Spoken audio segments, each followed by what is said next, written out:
বেরোনোর ব্যাপারটা হচ্ছে যে এই দুটো গ্রহের সমন্বয় নিয়ে আপনাকে তো পুরোটা জীবন চলতে হচ্ছে না। এটা হয়তো আপনাকে লাইফে 3 বছর 5 বছর 7 বছর, এটাও তো যথেষ্ট ইনাফ একটা টাইম। হ্যাঁ, এই 7 বছর আপনার লাইফে বড় একটা গর্ত তৈরি করে দিয়ে গেল।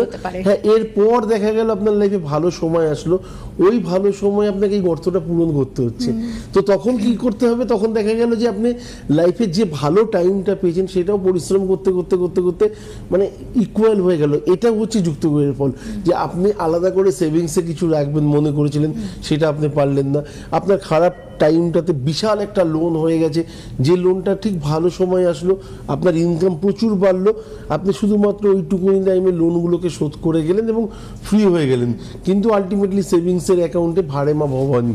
তো সেই জায়গাটাতে কি হলো? সেই জায়গাটাতে এত অর্থ ইনকাম করলাম, খারাপ সময় তো গেছিল, কিন্তু এখন আমার কাছে কি আছে? কিছুই নেই। তো এটা হচ্ছে যুক্ত গ্রহ। যুক্ত গ্রহগুলো যদি কোনো কারণে বিষের মতো আকার দেয়, তার মানে বিষ, সাপে কামড়ালে যেরকম আমাদের শরীরে জ্বালা তৈরি হয়, ঠিক তেমনি বিষ যোগ আমাদেরকে প্রতিটা মুহূর্তেই কোথাও না কোথাও একটা জ্বালার সঞ্চার রেখেই দেবে, যেগুলো মন খারাপের কারণ বা হীনমন্যতার কারণ হতে পারে। একদমই তাই। আর কিন্তু এই হীনমন্যতায় ভুগলে আমাদের চলবে না।